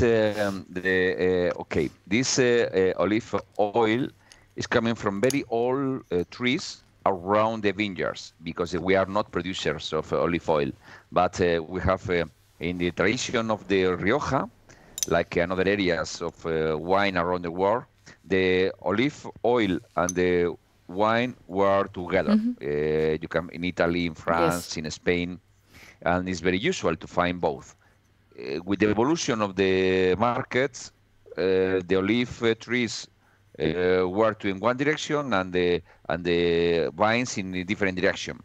But in the original wineries, we had both together, even peach trees but olive trees very usual together with the vines. Then we keep few very old trees, 100 of years old, and we produce garage olive oil, because we produce inside at home and we produce few liters. Then it's a very, very, very intense olive oil. The variety is Arbequina. Arbequina is one of the more famous in quality variety for olive oil in Spain. The more well-known is Picual or Hojiblanca, but Arbequina is mainly in the north of Spain and is more intense. No? Then the Arbequina, in this case, is organic, 100% and certificate, is very, very fruity in the beginning of the year in the direction of tomato plant. Okay? And it's medium spicy. It's hot, but not too much. And then when it's an evolution, after 1 year or 2 years, is more in direction of banana. Okay, but the main part is always tomato or tomato plant. And then it's a perfect, but it's very intense. It means you are using for the salad, you need to use 10% you used to use for another olive oil. Okay, then this is not inexpensive olive oil, but you need to use less because it's essence of olive oil. It's very intense, yes. And yes, maybe we shouldn't put it on the tongue before the next wine. We just wanted to mention it. Also probiert es einfach in Ruhe irgendwann. Nicht jetzt direkt vorm nächsten Wein, aber wir wollten es zumindest erwähnen, was da noch bei euch im Paket ist. Und ihr könnt mal dran riechen. Man riecht so ein bisschen Tomate und so ein bisschen Banane. Es ist halt ein sehr intensives Öl. So für Salate passt das. Auch, man braucht auch nicht so viel davon, weil es einfach sehr intensiv ist. Aber probiert es nicht jetzt, probiert es nach dem letzten Wein. Aber wir wollten es nicht so dranhängen, deswegen erwähnen wir es jetzt. Dass die kleine Überraschung in eurem Paket ist, dass ihr einfach mal das Olivenöl probieren könnt. Wir haben das auch da bei uns im Laden in zwei Sorten. Könnt ihr gerne dann mal nachfragen, wenn ihr das nächste Mal bei uns seid. Oder auch einfach per Mail, falls ihr nicht bei uns vorbeikommen könnt, weil ihr weiter weg wohnt. Dann könnt ihr auch einfach eine kurze Mail schreiben, dann sagen wir euch, was das Öl kostet. Und ist einfach eine schöne Qualität. Und es ist halt so, dass in den meisten Weingütern gehört das zusammen. Die machen ein Olivenöl und sie machen aber auch schöne Weine. Und die Bäume wachsen halt zwischen den Weinbergen. Das ist einfach bei vielen, vielen Weingütern ganz, ganz normal und auch hier. Und das war unsere kleine Überraschung in eurem Paket. Ostern ist zwar vorbei, aber das war unser kleines verspätetes Osterei. We just wanted to mention it that people know what's there to find. It's like our little belated Easter egg in the package of all the people to try and taste nice later. Idea. Yes.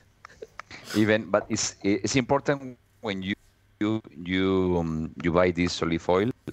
You can use for the salad, but it's very intense. For sometimes you need to reduce the volume. It's very nice, just on the bread, just for the breakfast. This is perfect because even tomato on the bread and olive oil or ham, and even if you prepare a fish on the oven, when you finish, you put a little of olive oil on the top and improve all aromas. From the fish, or you have very nice too. You prepare the vegetables grill, or then you put this olive oil after that, and for this kind of tasting is very intense, very intense. It's like a sense. Then you need to use only a little. Okay. So we have one wine left, and that's the Lacrimus Crianza. Okay. You can see this wine represents the real root of the area. This is the reason you can see the picture. It's the vine, and the roots of the vine are the dinosaur and the dinosaur skeleton. Because this wine is the real representation of my winery in Rioja. It represents every we have. It means represent the Tempranillo, represent the Graciano, represent the quality of the oak, mainly French, a little Hungarian, a little American, but mainly French. Represents the style of the soil, the gravels with some clays, different areas, but mainly gravel soils. Represents the balance between the powerful from the oriental area, the freshness from the occidental, because it's not 100% oriental area. We try to blend to get more complexity, and represent the elegant part from the chalky soil. Okay, then it's like is not our best wine in the winery, but probably is the wine who represents better our style of life in this area. Okay. Also der Wein repräsentiert den Lebensstil in der Gegend. Er hat sowohl ein bisschen okzidental, als auch ein bisschen oriental. weil da von jedem Teil ein bisschen drin ist und das macht diese Komplexität auch. Und wenn ihr in den reinschnuppert, merkt ihr gleich, da ist, wow, das ist ganz viel mehr im Glas als bei den anderen. Da kommt noch ein ganz anderes Aroma durch. When you put your nose into it, it's like, wow, there's like much more than in the wines before. It's really nice to smell. And much more complexity, more intense, and the whole area comes to life. Yes, in aromas is very intense. You can find the black fruit from Tempranillo and licorice, balsamic from the French and Hungarian oak. Mm-hmm. We find spicy from the Graciano. Mm-hmm. Chocolate is coming from the barrel. Mm-hmm.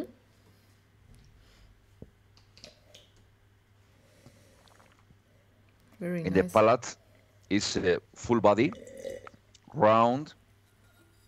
You can see the tears. It's the wine with the good density, mm-hmm. and it's full body. Even it's for Rioja. It's not the pure Rioja. It's the modern concept in Rioja. It's between Rioja and Ribera del Duero style. Mm-hmm. It's more powerful than usual Rioja, more fruity, more body, but more elegant than standard Ribera del Duero. Mm-hmm. Very, wow. Yes. And it's a wine you can keep 5, 6, 7 years improving, no problem. Mm-hmm. Because now it's too young. It's coming to be perfect, but even you can keep more time in your cellar because this wine is a real wine to keep a few years. Mhm.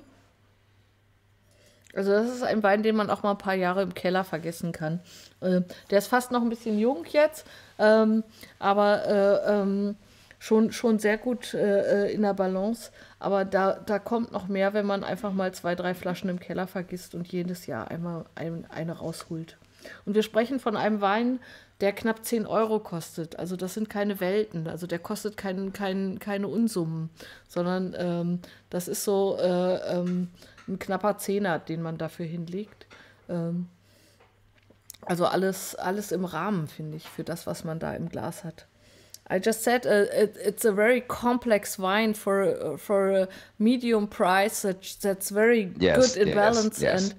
And we should mention that even if we don't taste that today, I still have one wine more of the Lacrimus row in my shop. That's one line above of this. That's yes, Reserva y la Cenova. Yeah. Cenova, yeah. And you have the, is it Lacrimus Reserva de Familia? Yes. Yeah, and I have both. The Cenova is the top of the top, like the highest 5%. I have only like very few bottles in my shop. And the Reserva de Familia is like one line above of this. And so if you're curious, it's there to discover. Also es gibt halt über diesem Lacrimus Crianza noch den Wein mit dem Reserva de Familia. Der ist eine Linie drüber. Und dann gibt es noch den Cenova, das ist so der oberste, tollste Wein, den sie machen. Da habe ich auch nur ganz paar Flaschen von. Also wenn ihr neugierig seid und nochmal nach oben ausprobieren wollt, was das Weingut noch kann, habe ich auch da. Könnt ihr ausprobieren. And concerning the food for this wine is more body than the previous wines, then of course it's perfect with the stew or meat, red meat or T-bone or barbecue. Mm-hmm. Or pork. It's like you could also make jokes about dinosaurs with a T-bone to the T-Rex. T-bone dinosaur. Yes. T-bone dinosaur. 20 kilograms with a T-bone. Yeah. But yes, I think it goes really well with red meat. Yes. But with a stew, like a goulash or similar, is fantastic. Mm-hmm. I could also mention some lamb with this. Like if you do like some grilled lamb chops, I think with some rosemary. Yes. I could imagine that would fit. For every kind of meat on the grill or in the oven is perfect. Mm-hmm. Okay, lamb or pork or even with the game with the deer or reindeer or wild boar. Mhm. Ja. Also passt zu allen Sorten von Fleisch, Wild, Lamm, zum Beispiel Iberico oder Entrecote, rotes Fleisch, passt alles. Mm. Noch eine Anmerkung aus der Technik. Immer wenn von Fässern gesprochen wird und ihr so runde Weinfässer im Hinterkopf habt, es gibt sie auch in viereckig. Wir gehen da in der Probe 9, gehen wir nochmal speziell darauf ein. Und es gibt eine Frage noch im Chat, ob es eine Spezialität von ungarischer Eiche gibt. Is there a special use for Hungarian oak? Yes, there was a question in the chat about what's the special taste that Hungarian oak gives into a wine compared to American or French. Okay, of course, American is the more commercial. Is coconut, vanilla, sweet, and chocolate. Okay. French is more tannic, and then in more tannins you need a more powerful wine to support the tannins from the French oak. The American oak is sweeter or easier. It's more elegant vanilla. You find more mocha, no chocolate or caramel. And the Hungarian is less tannic than French, because in Hungary is more raining, then it's cleaning more the soil, and the trees is a little they grow quicker, and it's less tannic. Then it's less tannic than the French, and it's a little more balsamic. Also mehr balsamisch und weniger Tannine als der französische, aber mehr Tannine als der amerikanische. Und also von meinem Wissen her ist Ungarn immer noch eine Nische. Also amerikanische und französische Fässer ist das, was hauptsächlich benutzt wird. Und Ungarn ist erst seit den 90er Jahren überhaupt wieder im Gespräch oder überhaupt wieder, dass da Fässer herkommen. Und was Michael gerade noch erwähnt hat, sind die eckigen Fässer. Das ist eine Spezialität, die Javier erfunden hat. Das sind die 2500 bzw. 5000 Liter Stahltanks, aber mit Holzseiten. Das sollte man erwähnen, die haben wir aber in der Probe 9 ausführlich besprochen. Nur, dass ihr, wenn ihr neugierig seid, darüber gibt es ein bisschen mehr, weil das hatten wir ja vorhin schon gesagt, dass er gerne mal so ein bisschen die Grenzen austariert, was möglich ist mit dem spanischen Weinbau. Und das war eine seiner Sachen, die er ausprobiert hat. I just mentioned your steel tanks with wooden sides because we spoke about them in the other tastings that we did last year. So I was referring the people to look at that tasting for the special introduction of the wooden tanks, but. That's also a way where you introduced something new into the winemaking with like a special wooden tank, and also got at the borders of winemaking, what's accepted and what's allowed in the Spanish winemaking in a way, right? Yes. Even now we are, at least in Spain, there are a few wineries, one of them, working in more and more new projects. Then we are working with the new, all materials, recovering all materials. Then we are coming back to the concrete, okay, to not only for keeping the wine, even for fermentation. We are working with different kind of clay and ceramic.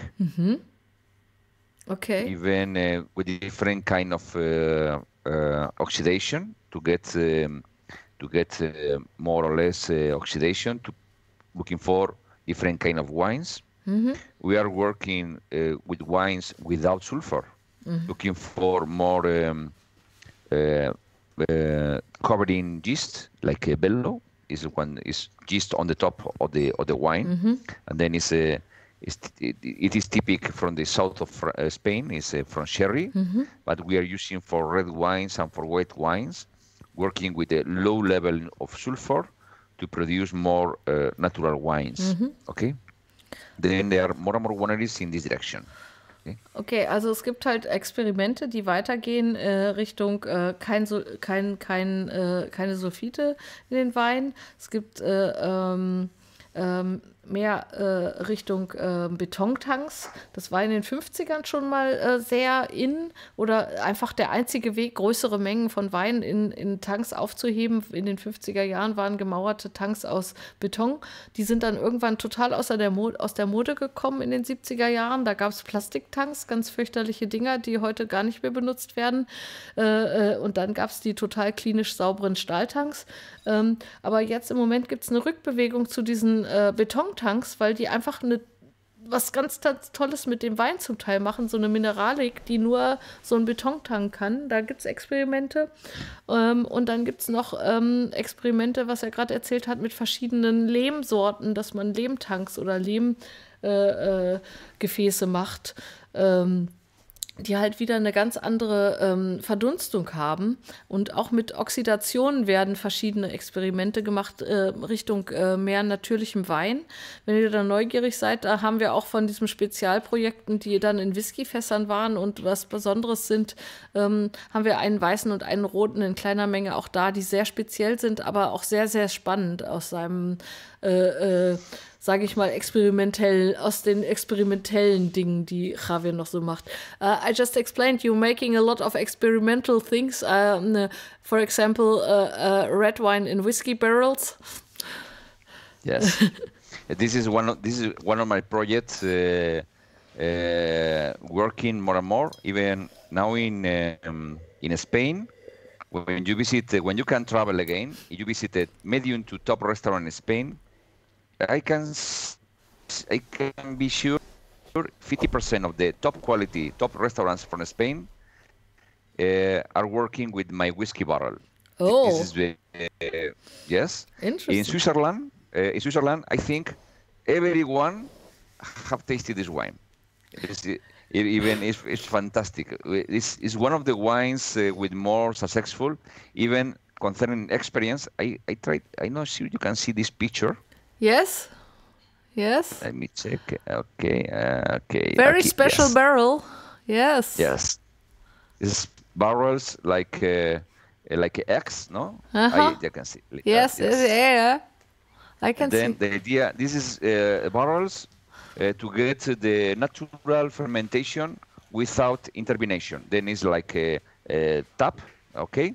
And then the pressure of the fermentation is moving the wine inside. Oh, interesting. Then I don't need to do nothing. It's the pure natural process for the wine. The wine is making alone. Oh, that's interesting. Also es geht halt immer mehr in Richtung Naturwein und ausprobieren, was der Wein noch so kann. Und das ist das Foto, was ihr gerade gesehen habt, hat halt eher so Eierform, damit der Wein quasi sich selbst entwickelt, weil er durch den Druck der Fermentation in Bewegung gerät und durch diese Eiform kann halt der Wein sich selbst quasi bewegen, weil sonst ist es halt so, dass der Wein jeden Tag bewegt werden muss, weil sonst das, was in den Tanks oben liegt, oxidiert oder halt anfängt zu gammeln, weil zu viel Sauerstoff macht halt, dass die Masse damit reagiert. Wisst ihr selber, Lebensmittel, die zu lange offen sind und mit der Luft zusammentun, fangen irgendwann an zu schimmeln. Und das würde auch mit Wein passieren, wenn der nicht bewegt wird. Deswegen wird jeden Tag die Trauben, die oben schwimmen, runtergedrückt. Und in dieser Eiform von diesen besonderen Fässern ist halt so wenig Luft oben drin, dass der quasi durch den Eigendruck, durch das Gären sich selber quasi bewegt. Und er muss gar nichts machen, sondern der Wein macht sich selber. Finde ich gerade super spannend. I'm curious, that's quite a new project. That's not in the bottle yet. No, not yet. It's one of my projects, but we have several projects for next year. Now, the advantage for this year, I didn't have time for traveling. Then I spent more time in the winery inventing new concepts. That's good too. That's good for us in the next year because we get to know interesting new things. Yes. I was confined in the winery. That happens when you are locked in. You're getting new things done. Ja, also das ist halt passiert, weil er sonst sehr viel reist zwischen seinen Weingütern, die ein bisschen verteilt sind in Spanien und auch sonst in der Welt auf Messen, die halt alle nicht stattgefunden haben. Dadurch, dass er halt quasi zu Hause war, hat er neue Dinge entwickelt und das ist halt was nächstes Jahr oder so rauskommt, wo wir alle uns noch freuen dürfen, dass es dann was Tolles Neues gibt. Also yes, wow. Thank you for this great wines. I mean, it's a great work. Thank you to you for organize this fun tasting. Yes, if there are still questions in the chat, also wenn da irgendwas ist, dürft ihr gerne noch schnell was fragen. Ansonsten sage ich jetzt gleich, verabschiede ich mich von unserem Gast und ich hoffe, es hat euch gefallen. Yes, thank you for making such wonderful wines. It's a pleasure working with you over all the years. It's yes. Wonderful that you always. For me, it's a pleasure.